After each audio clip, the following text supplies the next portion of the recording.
Welcome to Startup Hacks, a We Global podcast. We explore the stories and secret strategies that women entrepreneurs use to save time and money when bootstrapping and building their businesses.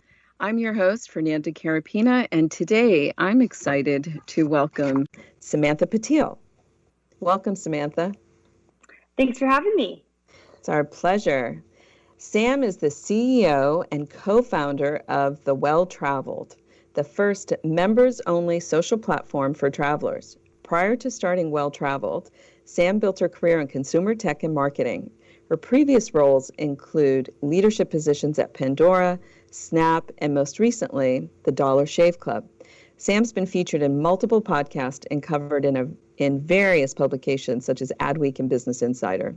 She was also featured in Travel Massive's Top 100 Inspiring Women Travel Founders for 2020. So congratulations, that's wonderful. Thank you. Yeah, that was really nice. It's a great community, Travel Massive. That's awesome. Well, I'd like to begin the show by having you, if you don't mind, give us a little bit of your background, your story growing up, how you got into the entrepreneurial world so that our listeners can get to know you. Sure. Yeah, I'd love to. So my background is a little unique. So I was actually born in the UK. My father's British, my mom's from New Zealand. So I grew up for kind of the first 10 years or so, 11 years in England, and eventually moved to the United States. And my dad had traveled throughout most of his career, ended up launching his own company in California. And so I kind of got that travel bug really early on. So I spent the early part of my career at Pandora and a few other tech companies and Snapchat, where I was spending the majority of my time focused on international marketing and business. So I was fortunate enough to get to travel the world really early on in my career, which I really loved. And I think you can probably connect the dots to how we got to where I am today with my travel company. But yeah, I mean, I think my dad was always really entrepreneurial. Like he has had two of his own companies and kind of built his own businesses. So, and again, that travel bug, I think just came from my parents and this international background that they had. And they dragged us all over the place as kids, like, when we were younger. And I think it helps broaden your experience of the world. And I like to say, I think you learn a lot about other cultures when you travel, but I think what's often really interesting is you tend to learn a lot about yourself as well, and how you handle different situations and places that, you feel comfortable, and what happens when you don't feel comfortable when you're traveling. So I love all of that. So. Well, that's fantastic.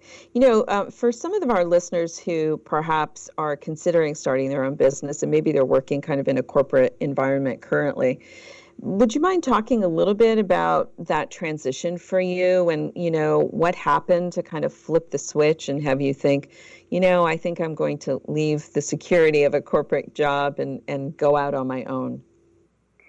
Sure. Yeah. So most recently I was at Dollar Shave Club, and again, focused on kind of international marketing and travel. And so I'd had this idea for a little while, and the idea for the company was really born out of my own frustrations traveling. And so it's something I'd been thinking about for, I don't know, maybe 6 months or so, a little bit longer. And it was one of those ideas. I've had a lot of ideas for companies. I think some better than others. None of them had really stuck. With this one, I kind of just kept coming back to it. And it was, as cliche as it might sound, like kind of just like a gut feeling that I felt like if I don't do this now, it's kind of like a now or never. We don't have kids yet, my husband and I. Like I'd reached a point in my career where I had put in enough years and time to build up, I guess I had enough savings saved up that I could take that risk, which I think is really important financially. I think a lot of people can get really swept up, and yeah, it sounds really exciting to quit my job and launch a company, but at the same time, like you want to make sure that you're in a place where you can do that. So that was really important as well. And I think, my husband and I just kind of were like, I think this is a really cool idea. I think I talked to a lot of people about it. I did some research and it seemed like something people really wanted. And I felt like it I would have spent the rest of my life regretting it had I not chosen to go for it. And I just think making sure that you are prepared, again, financially, and that you have the support of if you have a significant other or your family or whatever. Because it's definitely hard. I mean, it's really different than waking up every day and kind of like going to a job where you're kind of being told what to do and you have your own responsibilities that are kind of set for you. Whereas when you're starting off, at least initially on your own, you kind of have to be in charge of all of that. So it's definitely a really different experience, but I couldn't be happier that I made that choice. And I feel really lucky that I did have the support that I needed to be able to make that choice as well. And now, how long has it been since you quit your job and today? Has it been a couple years or a year? It's been a little over a year. So I left, I think, towards the end of last year. So just over a year. And so now let's share with the audience what the it is and exactly what your baby is that you created. Yes, of course. So you mentioned earlier, but Well Traveled is a members only community for travelers, foodies, and adventure seekers. So the goal is to really help our members find and book places that they actually want to go that have been reviewed and vetted by a community they actually trust. So I think a lot of people have struggled to find, travel recommendations because there's kind of this like information overload on the internet, right? Like you start to look for stuff and it becomes really overwhelming really quickly. And so my vision is to really build a solution that is designed for a more modern traveler, that someone who is a younger traveler, they're maybe a little more tech savvy, they travel frequently, and they kind of know a little bit more what they're looking for. So instead of kind of like on TripAdvisor, you might find like 20,000 recommendations for a restaurant in Paris, and you're immediately like, okay, I don't even really know where to start there. We've kind of whittled that down to a more manageable list of maybe it's like 30 or 40. And they've all been sourced from our members directly. So the idea is to kind of give people back that power of recommendations from your peers, that you can then go in and get that feedback from people that you feel like you have a connection with because you're part of this community. Yeah. So from there, sorry, what was your question? No, I was actually going to ask you, are you, oftentimes when you launch a business, you have a certain target market in mind, and it's usually kind of target market version 1.0, right? and you kind of want to get in there, be successful with that market. And then, in the back of your mind, you say, okay, well, if we get this bucket of people, then we'll expand. Are you thinking that down the road you might expand to other people at different stages in life, like, for example, families? Yeah, definitely. I mean, I think you're right. I think a lot of startups, you kind of start with your wedge and then expand out, because otherwise you can just try to be all things to all people all at once. And that's a lot to try and focus on. So I think the downfall of a lot of startups can be a lack of focus. So for us, I think, again, this is a really big problem for a lot of people, finding trusted, relevant travel recommendations and booking their travel. But we decided to focus on essentially modern millennial travelers, mostly because they travel the most. They travel 36 nights out of the year on average. They are spending a lot of money on travel. There's 80 million or so millennials in the US, and 26 million are spending at least $5,000 on their next trip. And they really value and prioritize travel over spending on physical goods. So 70% would rather spend on travel than physical goods. And we heard it's a real pain point for them. So more than 40% are saying that travel planning is one of their biggest travel stresses, and they feel like they don't have the tools to make the decisions that they need to make when they're planning their trip. So we kind of felt like this is an audience that is a captive audience, and we should start here. And then, yes, absolutely, like branch out. And I think there's a lot of room for solutions for other people as well, because I think the biggest issue in this industry is a lot of this stuff hasn't really been innovated on in a long time. Like TripAdvisor's been around a really long time.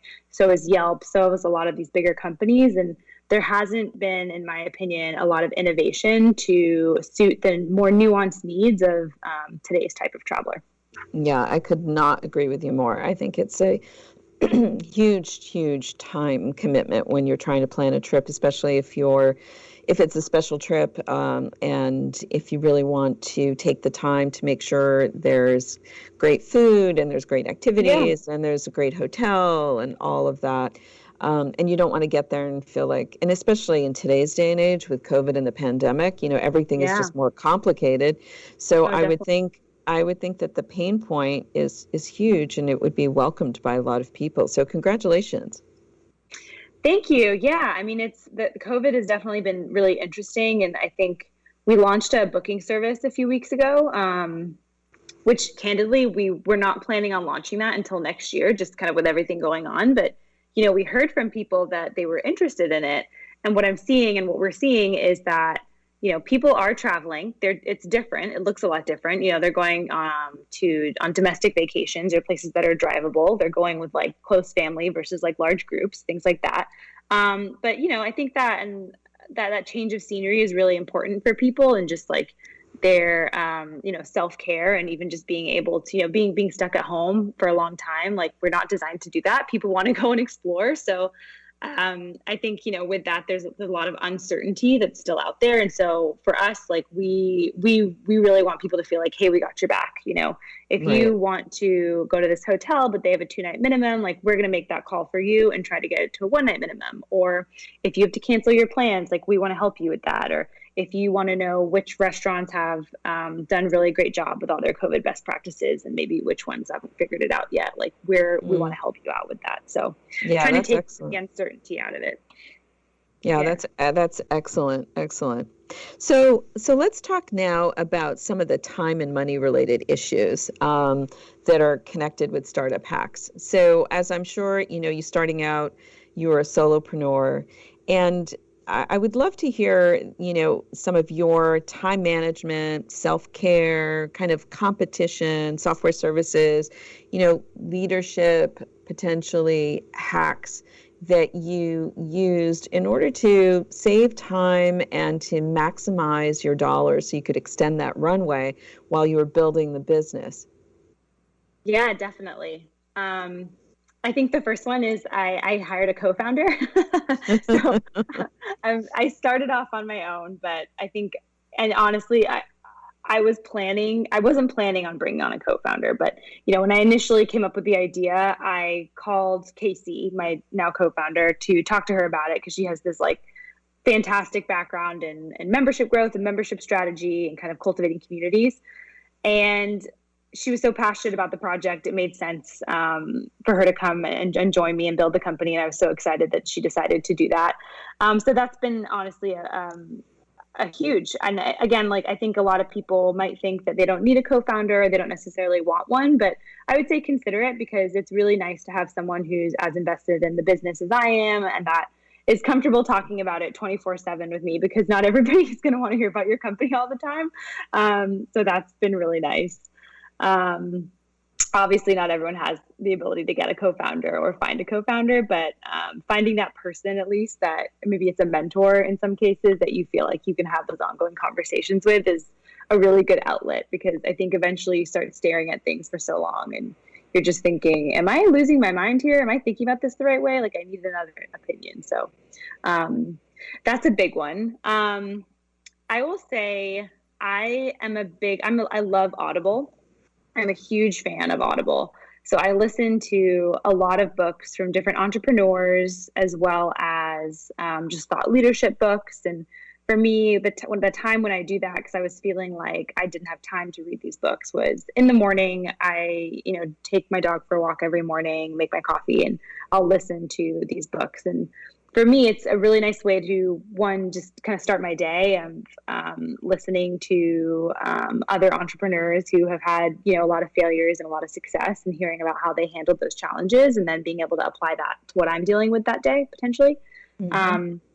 So I find it a really nice way to just kind of get my head right for the day. And there's a few that I've really loved. I think I mentioned before, Drop the Ball by Tiffany Dufu is a great one, specifically for women. I think it talks about being able to do more by doing less, and not feeling like you do have to do everything, Mm. which I think can be really tough, of like, what are the things that you have to do, and what are the things that maybe someone else could take off your plate? I think has been a really big learning for me. Wow.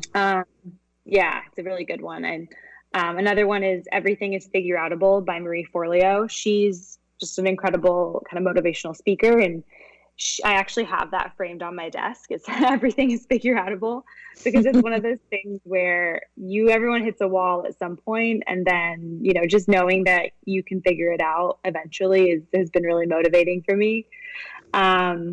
And then I'm currently reading Delivering Happiness by Tony Hsieh. He's the founder of Zappos, which is just all about customer service. And I just started it. I'm like a chapter in. So, but he obviously built a really incredible company. So those kind of things I think are really inspiring and can be a nice light if you're feeling like you're stressed or frustrated in your day to day, and helps you think, I think, more strategically as well.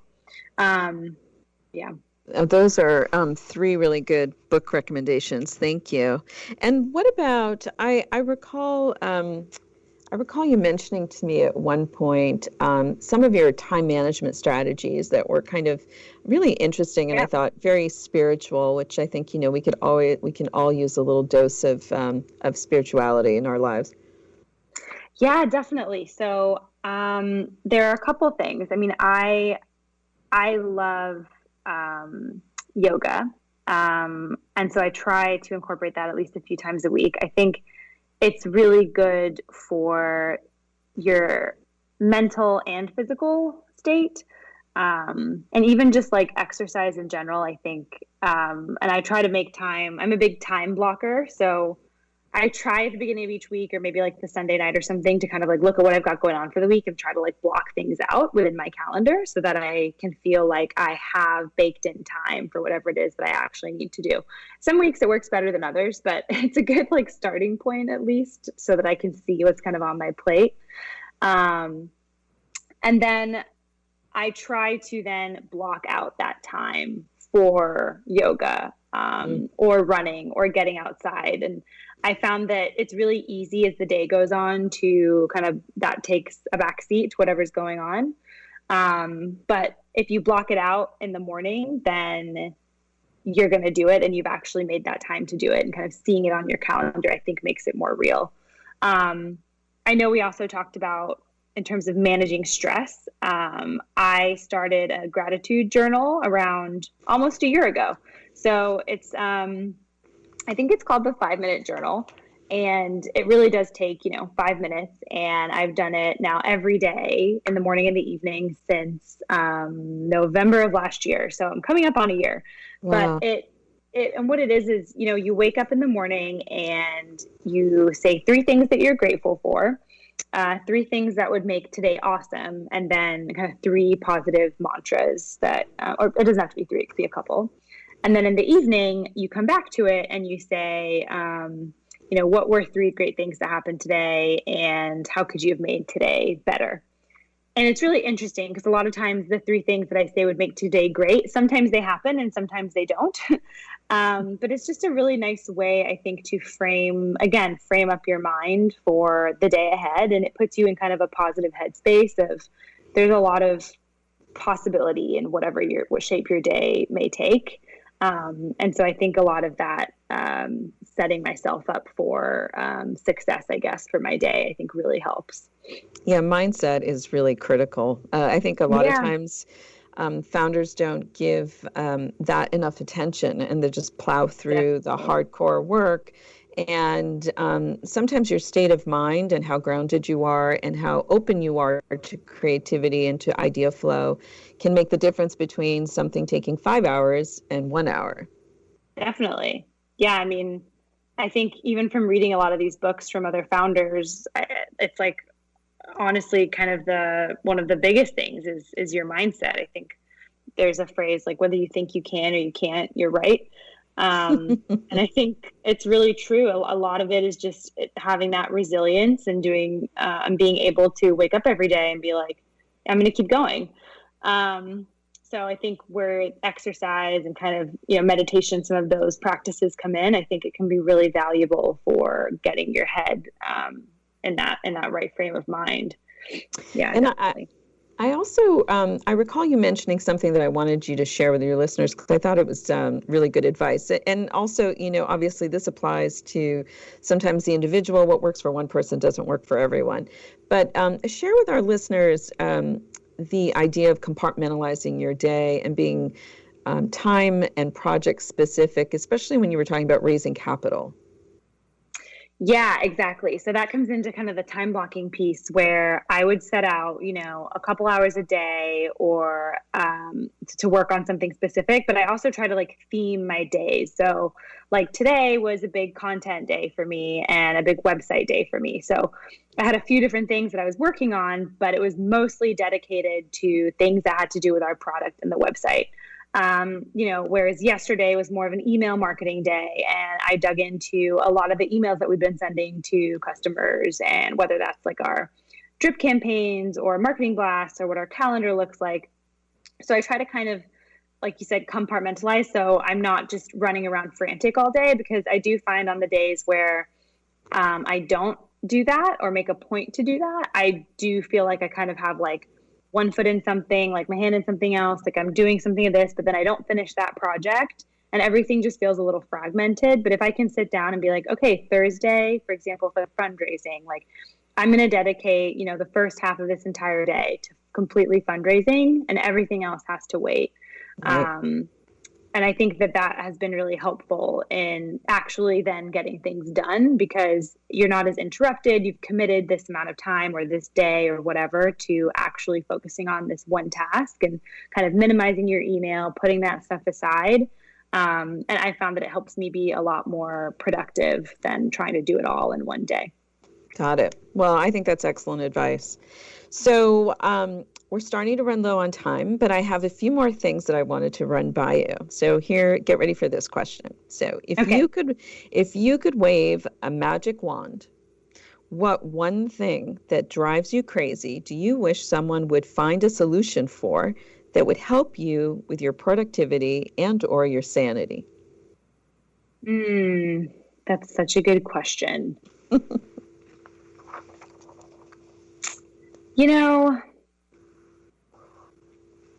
I feel like it would have to be something around communication and remote teams. I mean, I think with COVID, like Zoom's been great. And we use Slack and things like that. But it's always, someone might not be on Slack at the right time. So trying to figure out a way to communicate with people that feels genuine, but also not like invasive. Like I think people are kind of having a little bit of Zoom fatigue. So I think if there's a way where it's, I guess maybe it's community building for the workplace. And I think Slack does an okay job of that. We're a smaller team. So yeah, I think that would be really, really a positive thing. Got it. Okay, that's a very good one. All right, so lastly, one quick note. If there's an entrepreneur out there listening today that is contemplating starting a business, what one piece of advice would you give him or her that you wish someone had told you? It's a good question. I think I wish someone had told me that it's okay that you don't have everything figured out, and that the best thing that you can do is just keep going. I think that I realized when I have the most success, it's by taking action.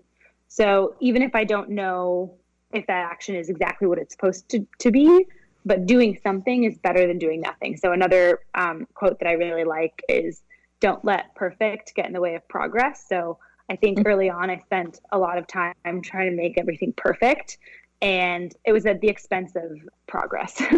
So I think, looking back, there's things that I would have pushed through faster and had them be not perfect to get them going and get them out the door, and for us to be able to move a little bit quicker.